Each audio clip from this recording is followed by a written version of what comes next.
7월 8일 목요일 새벽기도 시작합니다. 오늘의 본문 말씀 히브리서 7장 11절에서 14절 상반절입니다.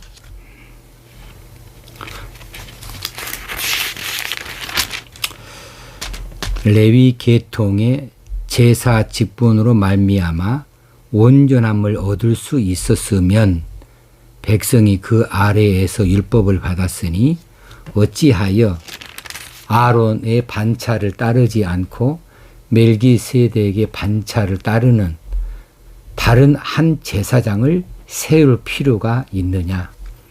제사 직분이 바뀌어졌은즉 율법도 반드시 바꾸어지리니 이것은 한 사람도 제단 이들을 받들지 않는 다른 지파에 속한 자를 가리켜 말한 것이라. 우리 주께서는 유다로부터 나신 것이 분명하도다. 아멘. 앞부분에서 멜기세덱의 우월성에 대해서 여러 가지 모양으로 밝혀주었습니다. 이제 11절 이하에서부터는 멜기세덱의 반차를 따르는 새 대제사장 예수 그리스도의 등장이 있고 또 율법이 바꾸어지는 것에 대해서 말씀해 주십니다.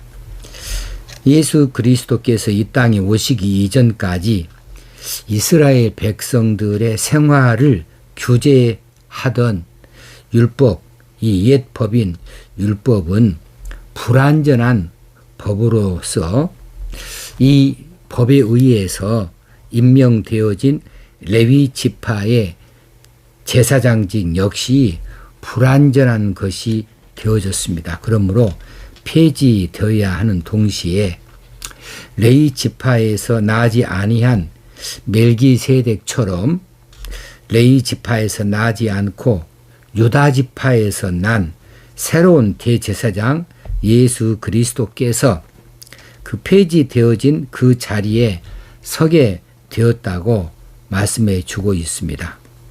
그러므로 이제 우리 신약의 성도들은 구약의 율법에 매이지 않는 자들이고 구약의 제사를 드리지 않는 자들이고 우리에게 새로 하나님께서 임명해 주신 우리의 대제사장 되어지신 예수 그리스도의 속죄 사역을 통해서 우리가 온전해졌고 이제 하나님께서 주시는 새 언약의 백성들이 되어지는 것을 우리가 믿어야 하겠습니다. 오늘 11절 말씀부터 살펴봅니다. 레위 계통의 제사 직분으로 말미암아 온전함을 얻을 수 있었으면 어찌해서 아론의 반차를 따르지 않고 멜기세덱의 반차를 따르는 어떤 한 제사장을 세울 필요가 있었겠느냐. 그러니까는 레위 계통의 제사 직분으로는 온전함을 얻을 수 없었기 때문에 그렇다는 것이지요. 여기에서 다른 한 제사장을 세울 필요가 있느냐라고 이렇게 반문해 주고 계시는데 다른 한 제사장을 이전 성경에는 별다른이라고 번역을 했어요. 별다른 제사장. 오늘의 우리 성경에는 다른 한 제사장 했는데 이 뜻은 다르지 않고 같은 뜻이에요. 원어로는 헤테로스라고 하는 헬라어를 썼습니다. 헤테로스. 이 헤테로스라고 하는 단어는 종류나 질적인 면에서 전혀 다른 것을 말해줍니다. 두 가지 사이에서 종류나 질적인 면에서 그것과는 전혀 다른 것을 말할 때에 헤테로스라고 이렇게 단어를 사용해요. 그래서 다른 한 제사장 혹시는 별다른 제사장 할 때에 이전의 제사장의 격하고는 다른 격이고 질적인 면에서 다르고 다 다르다는 것이지요. 자, 레위 이 계통의 제사 직분으로는 온전한 구원을 얻을 수 없기 때문에 하나님께서는 그것들과는 질적인 면에서 전혀 차원이 다른 또 다른 제사 직분을 세우셨다고 말씀해 주고 계시는 거예요. 참 이 원어가 나오니까 어제 말씀을 드리는 중에 헬라어를 히브리어라고 잘못 말한 것이 있더라고요. 그래서 바로 잡습니다. 죄송합니다. 노량물 중 좋은 곳으로 라고 하는 것을 원어적으로 밝힐 때에 노량물 중에서 좋은 곳이란 무엇이냐, 이것이 아크로디니온이라고 하는 헬라어인데 제가 히브리어라고 말을 잘못 내뱉고 말았어요.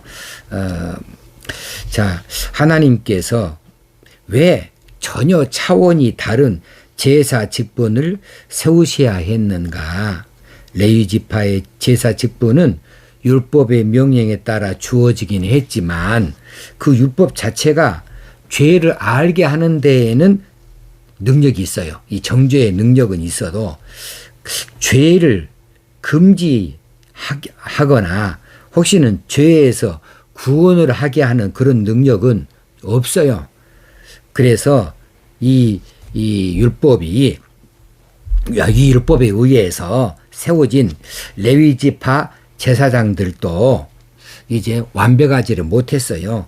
그들 자신부터 참 인간으로서 연약한 존재입니다. 그래서 이 제사장 직분을 가진 그들조차도 범죄할 수밖에 없고 또 생명의 끝이 있어서 죽을 수밖에 없는 불완전한 존재들이었습니다. 이들을 율법에서는 이제 제사 직분으로 이렇게 규정을 하고 임명을 했었다는 것이지요. 그래서 이 율법이 불완전한 율법이 되고 그 율법에 의해서 세워진 제사 직분을 통해서는 온전한 구원을 이룰 수 없다는 맥락으로 오늘 11절 말씀이 있게 되어집니다. 그렇기 때문에 하나님께서는 이 모두를 다 폐하여 버리시고 이와는 이 제사장 직분, 제사 직분, 이 레위 지파를 쫓아서 나는 이 제사 직분하고는 완전히 차원이 다른 새롭고 또 온전한 그리고 영원한 그리스도의 제사 직분을 세워주심으로 완전한 구원의 문을 열어주신 것입니다. 자, 그런데 그럼에도 불구하고 왜 많은 사람들이 이 구원의 문을 믿지 아니하고 구원의 주님을 믿지 아니하고 받으려고 하지 아니한가? 특별히 유대인들, 초대교회 당시에 유대인들이 왜 이처럼 결사적으로 십자가에 못 박혀 죽어주신 예수 그리스도를 하나님의 아들로 모시지 않고 그들의 구원의 주로 모셔드리지 아니하고 있었는가? 그래서 그들은 아직도 그때까지만 해도 그 불완전한 제사, 혹시는 불완전한 율법, 그것에 그렇게 집착하고 있었던 것인가? 그 이유가 무엇인가? 그것은 눈에 보이는 것만을 믿고 의지하려 했기 때문에 그렇습니다. 불완전한 인간들이에요. 우리 눈에 보이는 것이 있고 보이지 않는 것이 있지요. 보이지 않는 것이라고 없는 것은 아니잖아요. 그런데 그들은 보이지 않는 것을 없는 것으로 여겨버리고 보이는 것만을 믿고 보이는 것에만 의지하려고 했기 때문에 그렇습니다. 그래서 그들은 눈에 보이는 제사 드리는 것, 불로 태우는 것, 고기가 있는 것, 재물이 있는 것, 그리고 의식이 있는 것, 이것만 그들이 집착을 했던 것이고 율법도 마찬가지입니다. 그런데 믿음의 눈으로 진리를 보는 것이 눈에 보이지 않는 것이지만은 이것이 더 분명하고 확실한 것이 아니겠습니까? 육신의 눈에 보이는 것을 더 신뢰하고 붙잡으려고 하는 현대인들도 이전의 사람들과 마찬가지입니다. 혹시 우리 성도들 중에서도 눈에 보이는 것만 붙잡으려고 하지 않습니까? 눈에 보이는 것만 믿으려고 하지 않습니까? 현상으로 나타나는 것만, 그것만 진리로 진실로 받아들이려고 합니까? 이것보다 더 귀하고 복된 것은 보이지 않는 것. 보지 못하고도 믿는 자들이 더 복되다 하셨어요. 눈에 보이는 것 것보다도 눈에 보이지 않는 것, 이것이 더 진실일 수가 있고 더 영원한 것이 될 수가 있는 거죠. 자, 성령님께서 우리 심령에 오셨습니다. 그래서 우리로 복음을 깨우치게 하시고 이 복음을 받아들이고 믿게 하시니 이것이 얼마나 감사한 일입니까? 그런데 성령님 눈에 보이시는 분입니까? 안 보이지 않습니까? 우리 믿음이 눈에 보이는 겁니까? 보이지 않는 것 아닙니까? 그런데 우리는 이것 사실을 알고 있잖아요. 자, 우리가 육신의 눈이 아닌 영적인 눈으로 세상을 보는 성숙한 믿음의 소유자들이 다 될 수 있어야겠습니다. 믿음의 눈을 어디에다 둘 것인가? 하나님께 고정해야죠. 하나님께 그 믿음의 눈을 고정을 하고 세상의 흔들림에 흔들고자 하는 데에 우리가 치우치지 않아야 되겠다. 이것을 마음에 새길 수 있으면 좋겠습니다. 12절에 보면 이제 계속되는 말씀인데요. 제사 직분이 바꾸어졌은즉 율법도 반드시 바꾸어지리니 11절에서 약간 말씀을 비추어 드렸어요. 여기서 바꾸어졌은즉 바꾸어지리니 라고 하는 단어가 사용되어졌는데 이 단어는 헬라어 동사로서 메타티데미라고 하는 단어를 사용합니다. 메타티데미, 이것은 옮기다는 뜻이에요. 혹시는 위치를 바꾼다는 뜻이에요. 그래서 오늘 본절에서는 바꾸다는 의미로 사용을 하고 있습니다. 틀리지 않죠. 그런데 본절에서는 바꾸다는 의미와 더불어서 폐지한다는 뜻이 이 안에 함축적으로 포함되어져 있는 것을 알 수 있어야 되겠습니다. 자, 하나님께서 제사 직분을 바꾸었다 이렇게 해석하는 것보다도 제사 직분이 폐지되어졌은즉 율법도 반드시 폐지되어지리니 이렇게 하는 것도 결코 나쁘지 않거든요. 자, 하나님께서 레위 계통의 제사장직을 폐지하신 것을 제사 직분이 바꾸어졌은즉 이렇게 말씀했고요. 또 율법도 반드시 바꾸어지리니 하심으로 이 제사 직분의 원천이 되어지는 율법, 이것도 바꾸어질 것에 대해서 말씀하고 있습니다. 자, 항상 불완전한 것은 일정 기간 무엇이 완전한 것이 오기 전까지는 불완전한 것이 존재의 가치를 드러내요. 그렇지긴 하지만 완전한 것이 와버린다면 이 불완전한 것들은 그 존재의 가치를 상실하기 마련입니다. 제사 직분을 규정하는 이 제사 직분의 원천, 근거가 되어지는 이 율법, 제사 직분이 막 바뀌어지면 그 율법도 이제 바꿔지는 것이 당연하지 않겠는가. 그것이 멜기세덱의 반차를 쫓는 영원한 대제사장이신 그리스도의 오심으로 인하여서 레위 계통의 제사장직은 폐지가 되어졌다고 볼 수 있습니다. 폐지가 되어졌죠. 그리고 예수 그리스도의 오심으로 인하여서 구약의 율법도 폐지되어진 부분이 있는 것이지요. 자, 어떻게 폐지되어졌는가? 예수 그리스도가 십자가에서 매달리셔서 죽어주셨고 우리를 위하여서 우리 죄값을 대신 치러주시기 위해서 십자가에 죽어주셨어요. 그래서 그분이 이제 스스로 제물이 되어주셨고 그분이 스스로 이 제사의 대제사장으로서 그 제사를 집행을 해 주신 분이신데 그렇게 함으로써 레위계통, 이 아론 이후로 레위계통의 대제사장직, 율법에 규정되어져 있고 명령이 되어져 있는 이 제사장직은 폐지가 되어졌다. 어떻게 알 수 있느냐? 예수님께서 십자가에 돌아가실 때에 예루살렘 성전의 휘장이 저 위에서 아래까지로 쫙 찢어졌다고 마태복음에서 분명히 말씀하고 있습니다. 이 성전의 휘장은 성소와 지성소 사이를 가려놓는 것이죠. 이것이 다 찢어졌어요. 그래서 대제사장만 들어갈 수 있는 지성소가 의미가 없이 되어져 버린 것입니다. 이 제사라고 하는 것이 의미가 없게 된 것이죠. 또 제사를 지냈던 성전, 예루살렘 성전도 AD 70년에 로마군에 의해서 완전히 붕괴가 되어버리고 말았습니다. 완전히 회파되어졌어요. 그래서 이 제사장직 제사 제도가 완전히 폐지되어진 것을 우리가 확인할 수 있으므로 제사 직분이 바꾸어졌은즉 이렇게 해석하는 것도 나쁘지 않겠지만 제사 직분이 폐지되어졌은즉 율법도 반드시 폐지되어지리니 왜 율법은 폐지되어져야 됩니까? 율법은 죄를 깨닫게 하는 것에 불과해요. 몽학 선생이 불가닥했지요. 자, 이제 불완전해요. 근데 완전한 것이 와버렸어요. 예수 그리스도의 구원의 진리가 와버렸어요. 그러면 이 율법도 의미가 없는 거죠. 율법을 다 지킴으로 구원을 받는다 할 수가 없는 거 아니겠습니까? 예수 그리스도를 믿음으로 구원받는 완벽한 것이 와버렸기 때문에 구약의 이 율법의 존재 의미가 없는 것이지요. 그래서 폐지되어지리니 할 수 있겠다 그 말입니다. 자, 13절에 이것은 단 한 사람도 제단 일을 받들지 않는 다른 지파에 속한 자를 가리켜 말한 것이라. 이 무슨 이야기입니까?